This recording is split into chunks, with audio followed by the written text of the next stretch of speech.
Welcome, I'm Darren, and I'll be your professor today as we explore some of the terminology used in sports cards.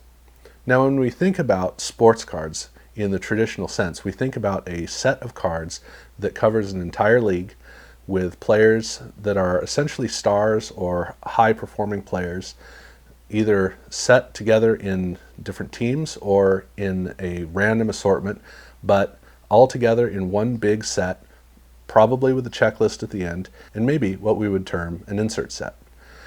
This model existed in card collecting for a long time, but over time that has kind of evolved away to the point where there are a lot of complexities that go into card collecting as we know it today, and the terms that relate to different aspects of card collecting can be a little bit confusing.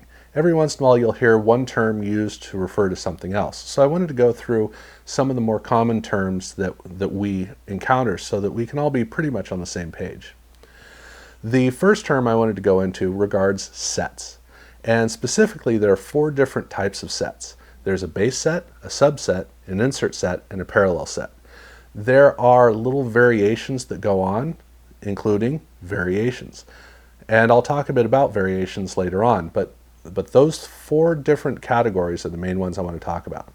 The first category is the base set. And a base set means this is the core group of cards that the brand is built on. You have the cards numbered from 1 to whatever it goes up to, and within that it may have sub-themes, and those themes are called subsets. So the base set is the entire run of cards. Now there are base cards within the base set, and the base cards are the actual player cards for each player, and that also applies to rookies. I'll talk about rookies later on. But base card and base set are not the same thing. Base cards are within a base set. Sometimes they are the same, but if you have subsets, that means that the base cards stand out as individual cards. So what is a subset? Well, a subset is a little theme that goes on within the main base set. And those cards are numbered within the whole span of the set. So they may be numbered from 46 to 54. And they look different than the rest of the cards, and they repeat. Usually they repeat players that appear in the base section of the set. So sometimes these will be highlight cards. They may be Pro Bowl cards or All-Star cards.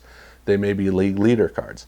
The themes are whatever the card manufacturer wants to go with. And subset cards are rarely worth more than the regular cards. The regular base cards are usually the most valuable cards, and then these subsets, these sub-themes, are considered kind of like bonus cards within the set. Sets also sometimes include an insert set. In fact, starting with about 1991, from that point on, pretty much every single set has had insert cards. It's very rare and very unusual that they don't. An insert set is its own little miniature set that happens to be available in the packs of the base set. And these smaller sets tend to be worth more because they tend to be more rare. An insert set is inserted into the same packs as the base set.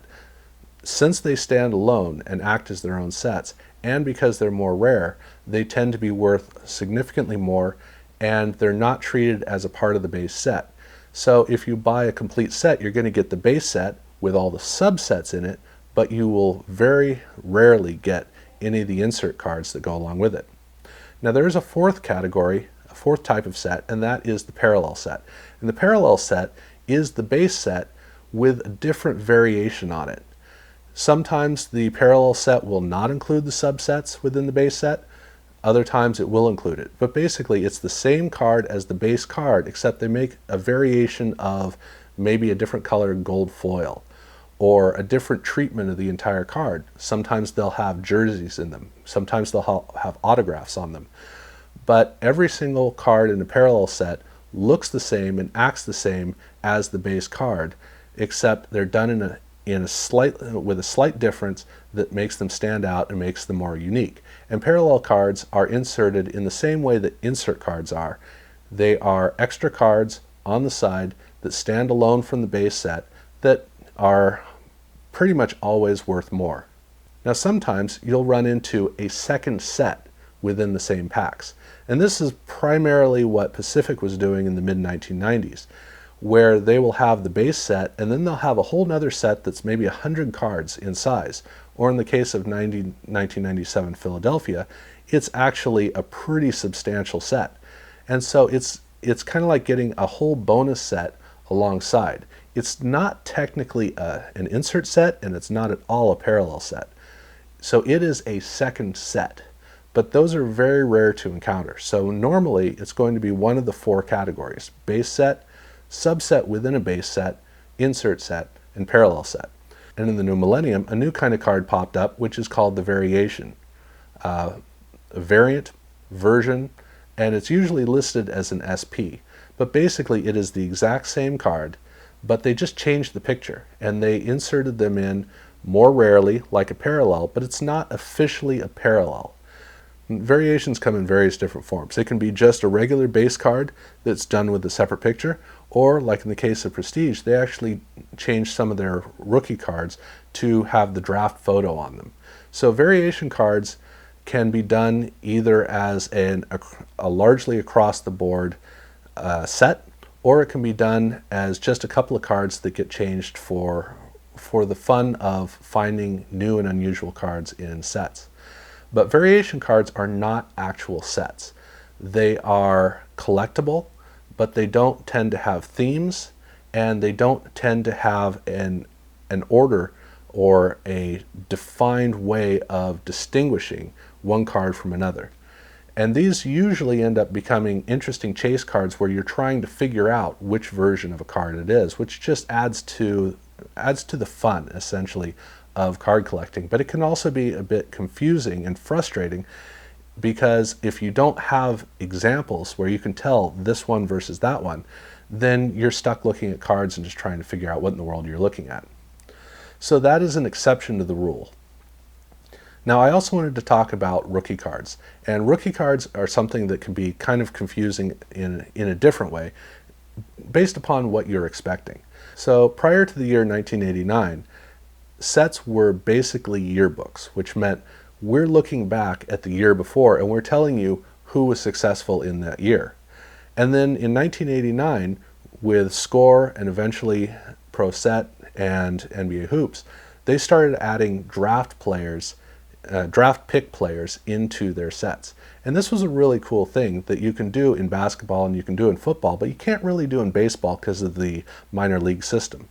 So in those sports, you have draft pick players who immediately go into the pros. So instead of thinking backwards as far as what happened last season, they were also looking forward as to what was coming down the road. And that's the model of rookie card that we're used to today. So prior to 1989, rookie cards were always the rookie that happened to succeed. More specifically, it's the player whose success was enough to give them their first card.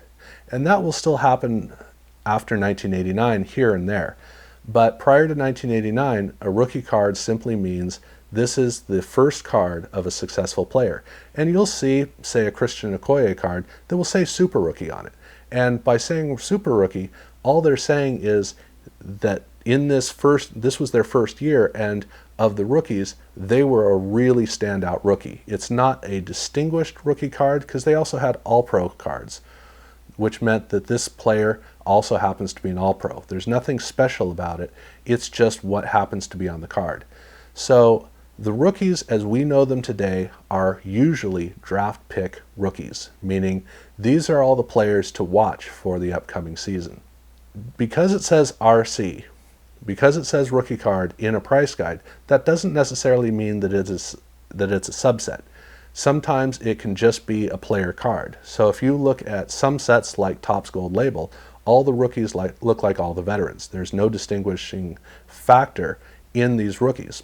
In 1999, they did actually have a change to the logo to say rookie card. But other than that, it's basically just a bunch of cards that are all mashed together. And that is somewhat a rare thing in modern card collecting now. Since 1989, normally draft picks are treated as standout cards that are themed. Now, the rookie card refers to the first iteration of a player in a set in a particular year. So there's 1 year where the players' cards are rookie cards. And if some set does not include them, the next year, when they finally do include them for the first time in that brand or in that particular type of set, it's not a rookie card. It's only in the first year, and it's only the first iteration of the player in that set. Not necessarily in numerical order, but what is the closest to their base card. So oftentimes you will have a player show up in, say, Series 1, and they have a rookie card. And then in Series 2, there's a whole nother themed rookie card grouping, and that player shows up again there, and that is not a rookie card, and it's not worth as much. So a rookie card is the first, essentially, player card of a player in a set. If the set does not include the player, but they show up in the insert sets, then that is not the rookie card. It is not considered a rookie card. It may be the first iteration in that set, but inserts are never rookie cards. Only base and subset cards are considered rookie cards, and only one per set. Now, just because it's their first appearance in a major brand doesn't mean it's the first appearance they've had in a card, even as a professional. There is another version of a rookie card which is called an XRC. And XRC stands for Extended Rookie Card. So the best way to think about it is moving backwards through their career, from the end of their career to the beginning of their career, and then what if before the beginning of their career in the space that we're used to collecting, something happened before. So XRC stands for before their normal official cards. The classic example of this is the star cards in basketball. And the star cards basically were that gap of time between when Topps stopped making cards and Fleer started making cards for the sport. And in the interim time, a company called Star filled the void by making cards. Now, we don't really consider Star to be an official set. It's a semi-official set. So in that capacity, we don't consider them to be worthy of the official role of rookie card. Thus, if a player has a pre-Fleer rookie card in Star, we call it an extended rookie card, and it usually has a greater value than the main cards, and it's almost always harder to get. Another case of an XRC is the USFL cards in football.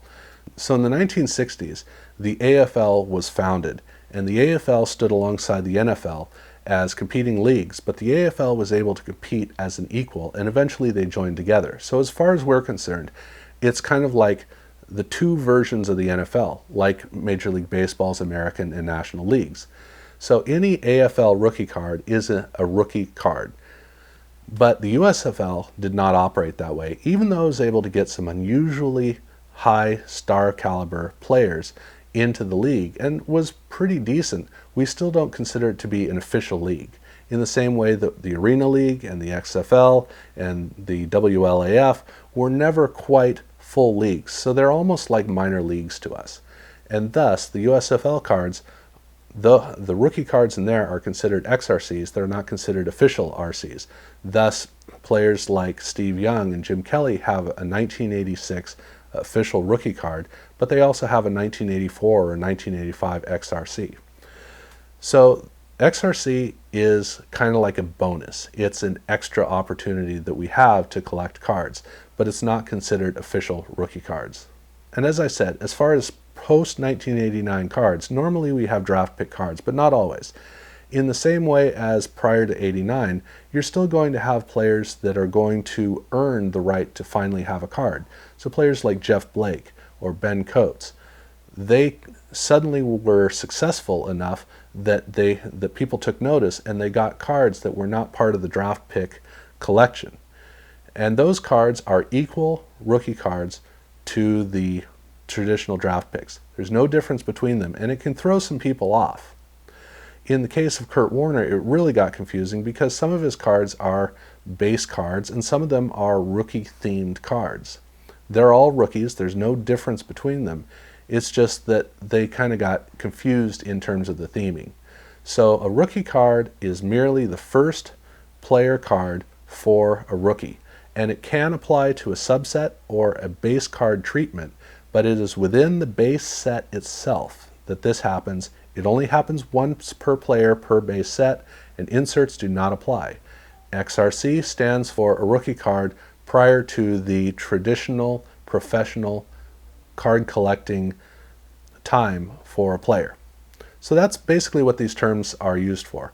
I'll talk later on about some of the other terms that you'll run into and navigating through the abbreviations in various price guides at later times, but I want to at least establish a pretty good foundation so that we're all speaking pretty much the same language, because it can get a bit confusing when one person looks at something and sees a name like, say, soda, and another sees it as a name like pop, and other people refer to it as Coke.